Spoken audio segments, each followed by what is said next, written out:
آه دي الصفحة الرئيسية. احنا عندنا هنا تلات أقسام. ده إعلانات ده. دي لو أنت هتختار أرقام بتاعة اللوترية. دي لو هتختار اختيارات تانية. نبدأ بالخفيفة دي الأول. على سبيل المثال لو فرضنا إن أنتوا عيلة مثلا يعني 4 5 تنفار 6 تنفار وعايزين تطلبوا أكل، أو عايزين نطبخ إيه النهاردة مثلا يعني اطبخوا لنا بامية، عايز بط، عايز فراخ، لا انا عايز ملوخيه، لا اعمل لنا شويه فته، لا طب ايه رايك في الكوارع، طب ايه رايك في الكرشه، طب ايه كذا. بتقعدوا تتكلموا الكلام ده ولا ما بتتكلموش؟ بتبقوا محتارين. وبعدين تيجي الام بقى المسكينه او الزوجه يعني، لو قررت تعمل حاجه احد هيفتكر ان هي بتحابي ده عن ده. انتوا كلكم ولادها وكلكم زي بعض. طب نعمل ايه؟ نسأل البوس ويل. ده هي هنروح كاتبين اختياراتنا كده اهو كلها. مثلا على سبيل المثال هكتب بالانجليزي المره دي بقى يا ماشي. هكتب مثلا بيتزا. احنا هنعمل بيتزا او هنجيب بيتزا. هنجيب مثلا كوارع مثلا. على فكره بتاع ده ترايب. الترايب دي يا جماعه اللي هي الكرشه بالانجليزي ترايب. هنجيب مثلا ايه باستا. هنعمل باستا. هنعمل ايه حاجات. انا بعمل حاجات خفيفة. ملوخية مثلا يعني. هنعمل فتة. واحد تاني يقول لك هاكل خرا مثلا. اي حاجة اللي انت الاختيارات بتاعتك كلها. كفاية دول بس دلوقتي عشان ايه ما نطولش الفيديو. بدأت الاختيارات اهيت بتاعتنا كتبناها كلها. وبعدين نقول للماشين ايه نعبيهم على الماشين بقى. نتك هنا كده اهو. يقوموا يتعبوا على الماشين هنا. تعبوا كلهم اهو.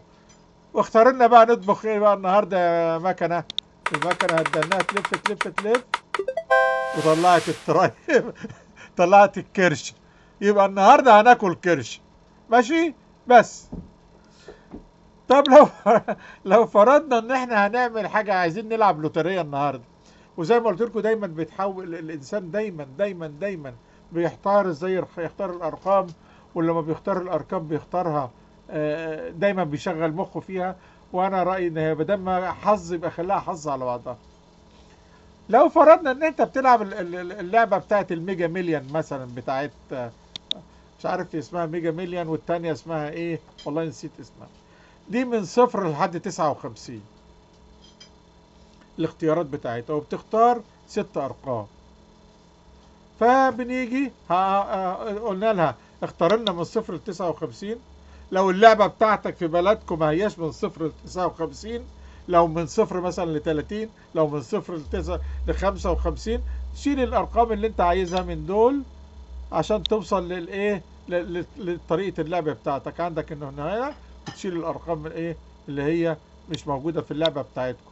يعني لو فرضنا اللعبة بتاعتكم في بلدكم لحد 52 بس، يبقى انت تشيل دول كده. هنا لحد 59. فانا اخترت قلت لها ان انا هلعب اللعبه ديت. ولود اند سبين اهي تك.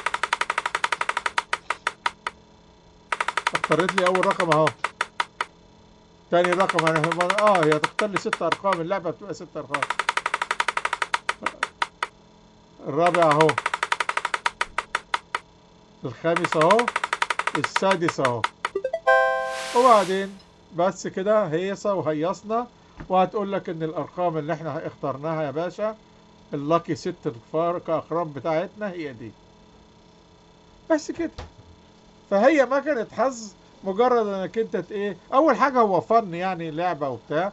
تاني حاجه انا شايف انها ممكن تتاخد بشكل جدي جدا. لانها بتزيل الاحقاد الخلافات الواتيفر اللي المكنه تقول عليها نمشي عليه وخلصنا على كده. فانت بتحط الاختيارات واللي يطلع هنا هو اللي يطلع كده. ولا سمعت انا كلام احمد ولا كلام سيد احمد ولا اي حاجه. وبالنسبه للارقام دي اختارت لي اول 6 ارقام. وبعدين أنا لو هلعب ب2 دولار تانيين او بدولار تاني بختار 6 تانيين، 36 46 46 واروح اعمل العب بيها. وايه رايكم ان انا هعمل كده النهارده؟ انا قدامي لحد الساعه 9 دلوقتي 7 ونص. هعمل فيديو تاني وهختار ارقام قدامكم دلوقتي وهروح العب بيها واظهر واطلع لكم الفيديو. بس مش هطلع الفيديو دلوقتي، هطلع الفيديو بعد ما اشتري التيكت واعمل كل حاجه. بس هذا ما اردت، والله الموفق والمستعان.